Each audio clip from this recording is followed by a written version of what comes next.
ಎಲ್ರಿಗೂ ನಮಸ್ಕಾರ. ಈ ಹಿಂದೆ ನಾವು ವಿಲಿಯಂ ಬೆಂಟಿಕ್ ರವರವರೆಗೆ ನಾವು ಭಾರತದ ಗವರ್ನರ್ ಜನರಲ್ಗಳ ಬಗ್ಗೆ ನೋಡಿರ್ತೀವಿ. ಅವರು 1835 ತನ ತಮ್ಮ ಆಳ್ವಿಕೆಯನ್ನ ತಮ್ಮ ಭಾರತದ ಗವರ್ನರ್ ಜನರಲ್ ಆಗಿ ಅವರು ಕಾಣ್ತಾರೆ. ಸೊ ಅದಾದ ನಂತರ ಬಂದಿರತಕ್ಕಂಥವ್ರು ಯಾರು ಅಂತಂದ್ರೆ ಅವರೇ ಚಾರ್ಲ್ಸ್ ಮೆಟಾಕಾಫ್ ರವರು. ನೋಡಿ, ಈ ಚಾರ್ಲ್ಸ್ ಮೆಟಾಕಾಫ್ ರವರು 1835 ಬರ್ತಾರ. ಇವರು ಭಾರತೀಯ ಪತ್ರಿಕೆಗಳ ಮೇಲೆ ಏನ್ ಮಾಡ್ತಾರ, ನಿರ್ಬಂಧವನ್ನ ತೆಗೆದು ಹಾಕ್ತಾರ. ನೋಡಿ, ಯಾರು ಈ ಚಾರ್ಲ್ಸ್ ಮೆಟಾಕಾಫ್ ಎಂಬುವರು ಭಾರತದಲ್ಲಿರ್ತಕ್ಕಂತಹ ಈ ಪತ್ರಿಕೆಗಳ ಮೇಲೆ ಏನು ನಿರ್ಬಂಧವನ್ನ ವಿಧಿಸಿರ್ತಾರಲ್ಲ ಅದನ್ನ ಇವ್ರು ಏನ್ ಮಾಡ್ತಾರ, ಬಂದು ತೆಗೆದು ಬಿಡ್ತಾರ. ಸೊ ಇವರ ನಂತರ ಬಂದಿರತಕ್ಕಂಥವ್ರು ಯಾರು, ಲಾರ್ಡ್ ಆಕ್ಲೆಂಡ್. ಯಾರು, ಲಾರ್ಡ್ ಆಕ್ಲೆಂಡ್ ರವರು ಬರ್ತಾರ. ಸೊ ಇವರು 1836 ಬಂದು 1842 ತನ ಇವರು ಇರ್ತಾರ. ಇವರು 1838 ಮತ್ತೆ 1842ರವರೆಗೆ 38ರಿಂದ 42ರವರೆಗೆ ಇವರು ಆಂಗ್ಲೋ ಅಫ್ಘನ್ ಯುದ್ಧ ನಡೀತದ. ಆಂಗ್ಲೋ ಅಫ್ಘನ್ ಯುದ್ಧ ನಡೀತದ. ಸೊ ಈ ಸಂದರ್ಭದಲ್ಲಿ ಇವ್ರು ಏನ್ ಮಾಡ್ತಾರ, ಅಫ್ಘನ್ರನ್ನ ಸೋಲಿಸ್ತಾರೆ. ನೋಡಿ, ಯಾರು ಕ್ವಶನ್ ಕೇಳ್ಬೋದು ನಮ್ಗೆ ಏನಂತಂದು, 1832 ಮತ್ತು 1842ರಲ್ಲಿ ಆಗಿರ್ತಕ್ಕಂತಹ ಈ ಒಂದು ಆಂಗ್ಲೋ ಅಫ್ಘನ್ ಯುದ್ಧದಲ್ಲಿ ಅಫ್ಘನ್ನರನ್ನ ಸೋಲಿಸತಕ್ಕಂತಹ ಬ್ರಿಟಿಷ್ ಅಧಿಕಾರಿ ಯಾರು ಅಂತ ಕೇಳಿದ್ರೆ ಅವರೇ ಲಾರ್ಡ್ ಆಕ್ಲೆಂಡ್ ರವರು ಆಗಿರ್ತಾರೆ. ಓಕೆ, ಇದು ಕ್ಲಿಯರ್ ಆಯ್ತಾ? ಸೊ ಈ ಲಾರ್ಡ್ ಆಕ್ಲೆಂಡ್ ಅವರಾದ್ಮೇಲೆ ನೆಕ್ಸ್ಟ್ 12ನೇ ವ್ಯಕ್ತಿ ಲಾರ್ಡ್ ಎಲ್ ಎನ್ ಬಾರೋ. ಯಾರು, ಲಾರ್ಡ್ ಎಲ್ ಎನ್ ಬಾರೋ ಅವರು ಆಗಿರ್ತಾರೆ. ಇವರು 1842ರಿಂದ 1844 ತನ ಇವರು ಅಧಿಕಾರವನ್ನು ವಹಿಸ್ಕೊಂಡಿರ್ತಾರೆ. ಇವ್ರು ಏನ್ ಮಾಡ್ತಾರೆ ಅಂತಂದ್ರೆ 1843ರಲ್ಲಿ ಭಾರತದಲ್ಲಿ ಗುಲಾಮಗಿರಿಯನ್ನ ನಿಷೇಧನ ಮಾಡ್ತಾರ. ಸೊ ಇವ್ರ ಪಾಯಿಂಟ್ ಏನು, ಲಾರ್ಡ್ ಎಲ್ ಎನ್ ಬಾರೋರವರು ಭಾರತದಲ್ಲಿರ್ತಕ್ಕಂತಹ ಗುಲಾಮಗಿರಿ ಪದ್ಧತಿಯನ್ನ ನಿಷೇಧ ಮಾಡಿದವರು ಯಾರಂತಂದ್ರೆ lord L N ಬುರೋ. Important point, important ಅಂತ ಬರ್ಕೊಳ್ಳಿ, ವೆರಿ ಇಂಪಾರ್ಟೆಂಟ್ ಇದು. ಲಾರ್ಡ್ ಎಲ್ ಎನ್ ಬುರೋರವರು 1842ರಿಂದ 44ರವರೆಗೂ ಇವರು ಅಧಿಕಾರವನ್ನು ವಹಿಸ್ಕೊಂಡಿರ್ತಾರ. ಇವರು ಭಾರತದಲ್ಲಿರ್ತಕ್ಕಂಥ ಸಂದರ್ಭದಲ್ಲಿ ಗುಲಾಮಗಿರಿಯನ್ನ ನಿಷೇಧವನ್ನ ಮಾಡಿರ್ತಾರೆ. ನೋಡಿ, ಓಕೆ. ಸೊ ಇವ್ರ ನಂತರ ಬಂದಿರತಕ್ಕಂಥವ್ರು 13ನೇ ವ್ಯಕ್ತಿ ಲಾರ್ಡ್ ಹಾರ್ಡಿಂಜ್. ಯಾರು, ಲಾರ್ಡ್ ಹಾರ್ಡಿಂಜ್ ರವರು ಬರ್ತಾರೆ. ಇವರು 1844ರಿಂದ 1848ರವರೆಗೂ ಇವರು ಇರ್ತಾರೆ. ಸೊ 1845ರಿಂದ 46ರವರೆಗೆ ಸುಮಾರು 1 ವರ್ಷಗಳ ಕಾಲ ಏನಾಗಿರ್ತದ, ಪ್ರಥಮ ಆಂಗ್ಲೋ ಸಿಖ್ ಯುದ್ಧ ಆಗ್ತದೆ. ನೋಡಿ, ಪ್ರಥಮ ಆಂಗ್ಲೋ ಸಿಖ್ ಯುದ್ಧ ಆಗ್ತದ. ಇಲ್ಲಿ ಏನ್ ಮಾಡ್ತಾರ ಅಂತಂದ್ರೆ ಈ ಸಿಖ್ಖರ ದುಲೀಪ್ ಸಿಂಗ್ನನ್ನ ಏನ್ ಮಾಡ್ತಾರ, ಸೋಲಿಸ್ತಾರ. ನೋಡಿ, ಯಾರು, ಈ ಲಾರ್ಡ್ ಹಾರ್ಡಿಂಜ್ ರವ್ರು ಏನ್ ಮಾಡ್ತಾರ, ಪ್ರಥಮ ಆಂಗ್ಲೋ ಸಿಖ್ ಯುದ್ಧದಲ್ಲಿ ದುಲೀಪ್ ಸಿಂಗ್ನನ್ನ ಸೋಲಿಸ್ತಾರ.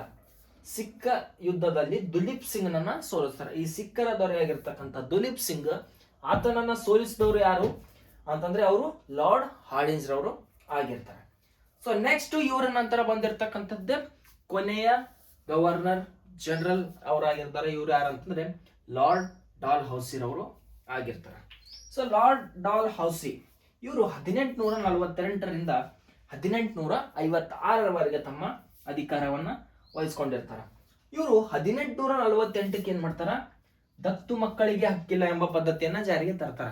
ಓಕೆ, ದತ್ತು ಮಕ್ಕಳಿಗೆ ಹಕ್ಕಿಲ್ಲ ಎಂಬ ಪದ್ಧತಿಯನ್ನು ಜಾರಿಗೆ ತಂದವರು ಲಾರ್ಡ್ ಡಾಲ್ ಹೌಸಿ ಅವರು ಆಗಿರ್ತಾರೆ. ಇಷ್ಟರಲ್ಲಿ 1848ರಲ್ಲಿ. ಸೊ ನೆಕ್ಸ್ಟ್ ಇವ್ರದ್ದು ಇನ್ನೊಂದು ಪಾಯಿಂಟ್ ಏನಂತಂದ್ರೆ 1852ಕ್ಕೆ ಏನ್ ಮಾಡ್ತಾರೆ, ಇವರು ಭಾರತದಲ್ಲಿ ಪ್ರಥಮ ಬಾರಿಗೆ ಟೆಲಿಗ್ರಾಫ್ ವ್ಯವಸ್ಥೆಯನ್ನ ಜಾರಿಗೆ ತರ್ತಾರೆ. ನೋಡಿ, ಭಾರತದಲ್ಲಿ ಪ್ರಥಮ ಬಾರಿಗೆ ಟೆಲಿಗ್ರಾಫ್ ವ್ಯವಸ್ಥೆಯನ್ನ ಜಾರಿಗೆ ತಂದವರು ಯಾರಂತಂದ್ರೆ ಲಾರ್ಡ್ ಡಾಲ್ ಹೌಸಿ ರವರು. ಏನು, ಭಾರತದಲ್ಲಿ ಪ್ರಥಮ ಬಾರಿಗೆ ಟೆಲಿಗ್ರಾಫ್ ವ್ಯವಸ್ಥೆಯನ್ನ ಜಾರಿಗೆ ತಂದವರು ಲಾರ್ಡ್ ಡಾಲ್ ಹೌಸಿ. ಭಾರತದಲ್ಲಿ ದತ್ತು ಮಕ್ಕಳಿಗೆ ಹಕ್ಕಿಲ್ಲ ಎಂಬ ನೀತಿಯನ್ನು ಜಾರಿಗೆ ತಂದವರು ಯಾರಂತಂದ್ರೆ ಲಾರ್ಡ್ ಡಾಲ್ ಹೌಸಿ ಅವರು ಆಗಿರ್ತಾರೆ. ಸೊ ನೆಕ್ಸ್ಟ್ 1853ಕ್ಕೆ ಏನಾಗ್ತದ, ಭಾರತದಲ್ಲಿ ಮತ್ತೆ ನೋಡಿ ಇವ್ರ ಕೊಡುಗೆ ಅಪಾರವಾಗಿರ್ತದ. ಭಾರತದಲ್ಲಿ ಪ್ರಥಮ ಬಾರಿಗೆ ಬಾಂಬೆ ಟು ಥಾಣೆ ರೈಲ್ವೆ ಮಾರ್ಗವನ್ನ ನಿರ್ಮಾಣ ಮಾಡ್ತಾರ. ಯಾರು, ಲಾರ್ಡ್ ಡಾಲ್ ಹೌಸಿ ರವರು. ಎಷ್ಟರಲ್ಲಿ, 1853ರಲ್ಲಿ ಭಾರತದಲ್ಲಿ ಪ್ರಥಮ ಬಾರಿಗೆ ಬಾಂಬೆ ಟು ಥಾಣೆವರೆಗೂ ರೈಲ್ವೆ ಮಾರ್ಗವನ್ನ ನಿರ್ಮಾಣ ಮಾಡಿರ್ತಕ್ಕಂತಹ ವ್ಯಕ್ತಿ ಯಾರಾದ್ರೂ ಇದ್ರೆ ಅವರು ಲಾರ್ಡ್ ಡಾಲ್ ಹೌಸಿ ರವರು ಆಗಿರ್ತಾರೆ. ಓಕೆ, ಸೊ ನೆಕ್ಸ್ಟ್ 1854ರಲ್ಲಿ ಏನಾಗ್ತದ, ಪ್ರಥಮ ಬಾರಿಗೆ ಅಂಚೆ ವ್ಯವಸ್ಥೆಯನ್ನ ಜಾರಿಗೆ ತರ್ತಾರ. ನೋಡ್ರಿ, ದತ್ತು ಮಕ್ಕಳಿಗೆ ಹಕ್ಕಿಲ್ಲ ಎಂಬ ನೀತಿಯನ್ನು ತರ್ತಾರ. ಟೆಲಿಗ್ರಾಫ್ ವ್ಯವಸ್ಥೆನ ಜಾರಿಗೆ ತರ್ತಾರ.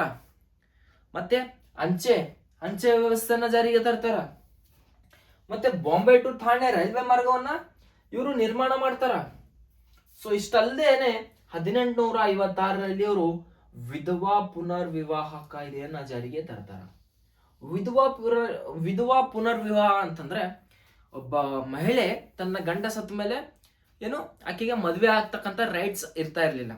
ಸೊ ಇವ್ರೇನ್ ಮಾಡ್ತಾರ, 1856ರಲ್ಲಿ ಒಂದು ಮಹಿಳೆ ಗಂಡ ಸತ್ತು ಮೇಲೇನೂ ಕೂಡ ಈಕೆ ಇನ್ನೊಂದು ಮದುವೆ ಮಾಡ್ಕೋಬಹುದು ಅಂತಂದು 1856ರಲ್ಲಿ ವಿಧವಾ ಪುನರ್ವಿವಾಹ ಕಾಯ್ದೆಯನ್ನ ಜಾರಿಗೆ ತರ್ತಾರೆ. ಯಾರು? ಲಾರ್ಡ್ ಡಾಲ್ ಹೌಸಿರ್ ಅವರು.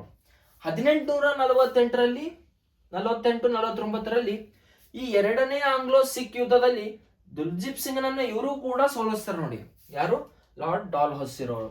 ಇಲ್ಲಿ ಲಾರ್ಡ್ ಹಾರ್ಡಿಂಜ್ ರವರು ಕೂಡ ಆ ದುಲೀಪ್ ಸಿಂಗ್ ನನ್ನ ಸೋಲಿಸ್ತಾರ. ಅದೇ ರೀತಿ ಲಾರ್ಡ್ ಡಾಲ್ ಹೌಸಿ ಕೂಡ ಏನ್ ಮಾಡ್ತಾರ, ಈ ದುಲೀಪ್ ಸಿಂಗ್ ನನ್ನ ಆಂಗ್ಲೋ ಸಿಖ್ ಯುದ್ಧದಲ್ಲಿ ಸೋಲಿಸ್ತಾರೆ ನೋಡಿ.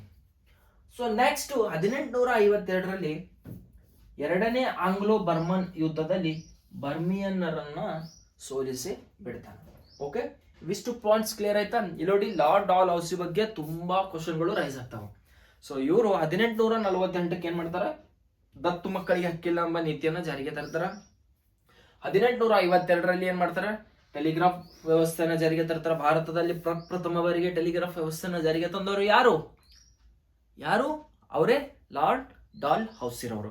1853ರಲ್ಲಿ ಬಾಂಬೆ ಟು ಥಾಣೆವರೆಗೂ ಪ್ರಥಮ ಬಾರಿಗೆ ರೈಲ್ವೆ ಮಾರ್ಗವನ್ನು ಅಳವಡಿಸ್ಕೊಂತವ್ರು ಯಾರಾದ್ರೆ ಅವರು ಲಾರ್ಡ್ ಡಾಲ್ ಹೌಸಿರ್ ಅವರು ಆಗಿರ್ತಾರೆ. ಅದೇ ರೀತಿ 1856ರಲ್ಲಿ ವಿಧವಾ ಪುನರ್ವಿವಾಹ ಕಾಯ್ದೆಯನ್ನ ಜಾರಿಗೆ ತರ್ತಾರೆ. ಅನಂತರ 1854ರಲ್ಲಿ ಅಂಚೆ ವ್ಯವಸ್ಥೆಯನ್ನ ಇವರು ಜಾರಿಗೆ ತರ್ತಾರೆ. ಇವಿಷ್ಟು ಪಾಯಿಂಟು ಈ ಭಾರತದ ಗವರ್ನರ್ ಜನರಲ್ಗಳ ಆಗಿರ್ತಕ್ಕಂತಹ ಲಾರ್ಡ್ ಡಾಲ್ ಹೌಸಿರ್ ಅವ್ರದ್ದು ಆಗಿರ್ತದೆ. ಸೊ ಇವರ ನಂತರ ಏನಾಗ್ತದ, 1857ಕ್ಕ ನಮ್ಗೆಲ್ಲರಿಗೂ ಗೊತ್ತು ಪ್ರಥಮ ಸ್ವಾತಂತ್ರ್ಯ ಸಂಗ್ರಾಮ ಆಗ್ತದ. ಸೊ ಅಂತಹ ಸಂದರ್ಭದಲ್ಲಿ 1858ಕ್ಕ ರಾಣಿ ಏನ್ ಮಾಡ್ತಾಳ, ತನ್ನ ನೇರ ಆಳ್ವಿಕೆಯನ್ನ ತಗೊಂಡ್ಬಿಡ್ತಾಳೆ. ಈಸ್ಟ್ ಇಂಡಿಯಾ ಕಂಪನಿ, ಭಾರತದಲ್ಲಿರ್ತಕ್ಕಂಥ ಈಸ್ಟ್ ಇಂಡಿಯಾ ಕಂಪನಿಯನ್ನ ತೆಗೆದಕಿಸಿಂದ ತನ್ನ ನೇರ ಆಳ್ವಿಕೆಗೆ ಆಕೆ ತೆಗೆಸ್ಕೊಡ್ತಾಳೆ. ಸೊ ಆ ಸಂದರ್ಭದಲ್ಲಿ ಏನಾಗ್ತದ, ಅಲ್ಲಿಂದ ಅವರು ಭಾರತದ ಗವರ್ನರ್ ಜನರಲ್ ಅನ್ನ ತೆಗೆದು ಭಾರತದ ವೈಸ್ರಾಯ್ ಎಂಬ ಪದನಾಮವನ್ನ ಜಾರಿಗೆ ತರ್ತಾರೆ. ಆ ಒಂದು ಹುದ್ದೆಯನ್ನ ಜಾರಿಗೆ ತರ್ತಾರೆ. ಸೊ ವೈಸ್ರಾಯ್ ಅವರ ಬಗ್ಗೆ ನಾವು ನೆಕ್ಸ್ಟ್ ಕ್ಲಾಸಲ್ಲಿ ಅಧ್ಯಯನ ಮಾಡೋಣ. Thank you.